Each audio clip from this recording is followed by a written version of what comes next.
ब्रह्म सत्यम सर्वाधार। सत्य उद्देश्य अमृत।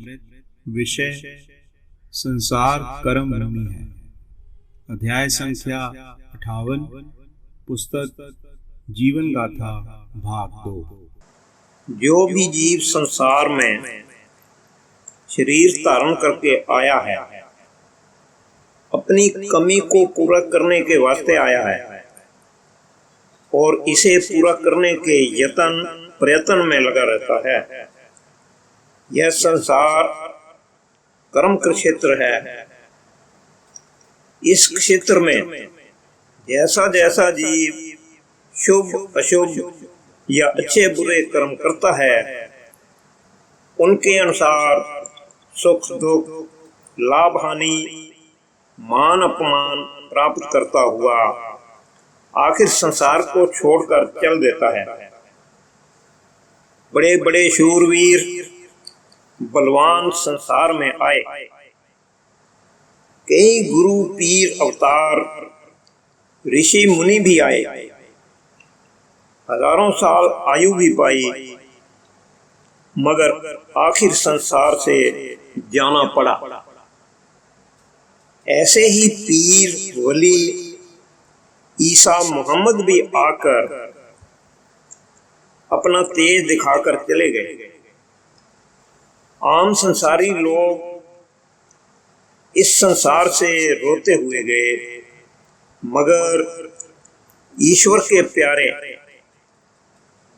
उसकी याद करने वाले खुशी खुशी इस संसार से गए। जो भी जीव आया, कुदरत ने उसका इम्तिहान लिया। हर एक शरीरधारी जीव को इस त्रैगुणी माया ने खूब नाच नचाया। मनमानी करने वाले पछताते हुए ही गए, उनका अहंकार तोड़ा। इसके उल्ट जिन्होंने प्रभु की याद और जनता की सेवा की, वह ठंडक प्राप्त करके संसार से गए। जैसे जैसे जीव शरीर धारण करके कर्म करता है, उसका एवजाना उसे भोगना पड़ता है। कर्म रेखा को कोई बदल नहीं सकता, चाहे अमीर हो या गरीब। कृष्ण ने दुर्योधन को कितना समझाने की कोशिश की। 5 गांव पांडवों को देने को कहा और बतलाया कि इसी में सबकी बेहतरी है, मगर उसने कहा, जा जा ग्वाला कहीं का, तू राजनीति क्या जाने। मुनि ने आकर क्या रंग दिखलाया, दोनों तरफ सफाया हो गया। गिनती के 10-12 आदमी बचे। कल की बात है, गुरुओं की कुर्बानी को देखो। गुरु गोविंद सिंह ने कैसे मुसलमान बादशाहों से टक्कर ली। बच्चे जंग में शहीद हुए, कुछ बच्चे सरहंद में नवाब ने दीवारों में चुनवा दिए। स्त्री ने छलांग लगाकर अपने आप को खत्म कर लिया। अपने ही आदमियों ने तुर्की इख्तियार कर ली और बेदावा होने की तहरीर कर दी।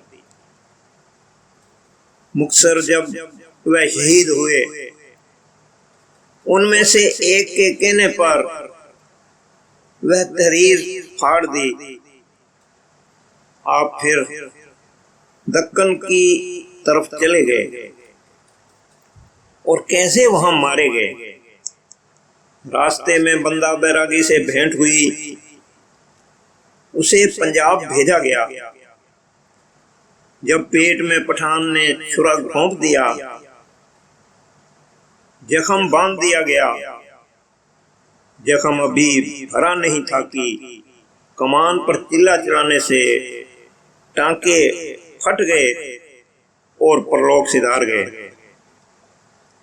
इस खूनी ने बड़ों बड़ों को नचाया। राम जिन्हें अवतार मानते हैं उनको भी वनों की खाक छाननी पड़ी। स्त्री सीता को रावण उठा कर ले गया। फिर इसके लिए कितना खून खराबा हुआ। उस मालिक की रचना का कोई पार नहीं पाया जाता। मालिक के प्यारे हर समय उसके पाने के अंदर रहकर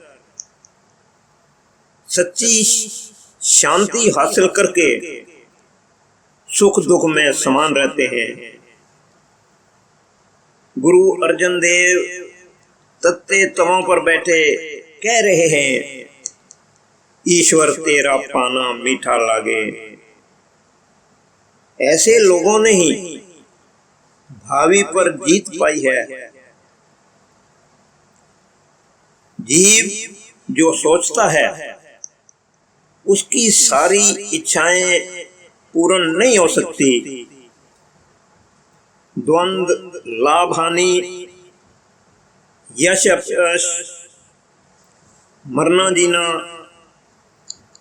यानी जिंदगी और मौत सबको ख्वार कर रहे हैं।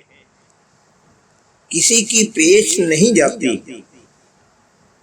जिन्होंने निष्काम भाव से प्रभु की आराधना की है वही इस चक्र से छूट सके हैं और वही देवी देव, गुरु, पैगंबर, पीर, अवतार, ऋषि मुनि कहलाए।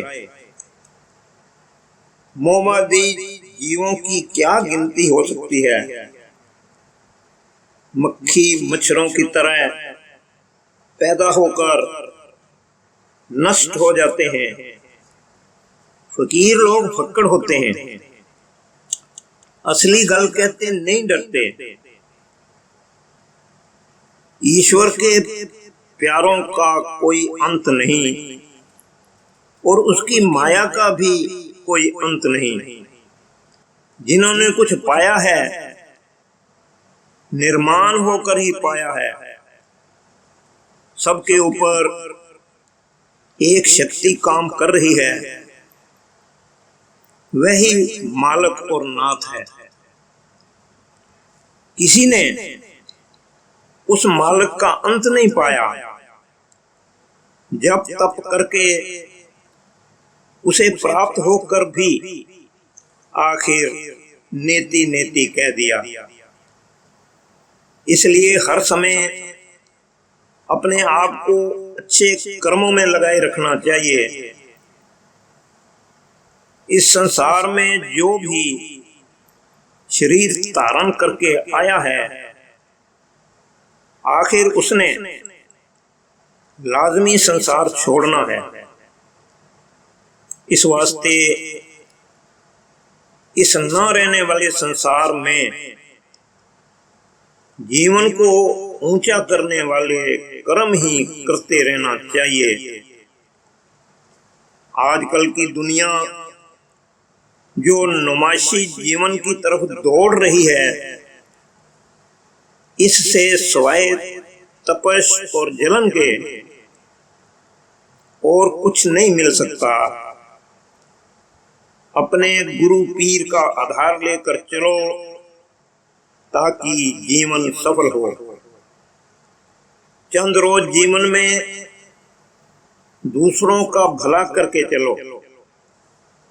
ज्यादा से ज्यादा समय प्रभु की याद में रहने की कोशिश करो। इस संसार का प्रवाह लाखों करोड़ों वर्षों तो चल रहा है। जिसने भी इससे जीत पाई है उसने अच्छे परोपकारी कर्म करके उच्चता हासिल की है। ईश्वर सुमति देवे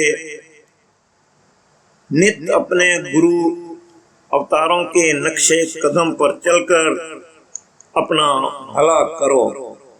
ओम ब्रह्म सत्यम सर्वाधार।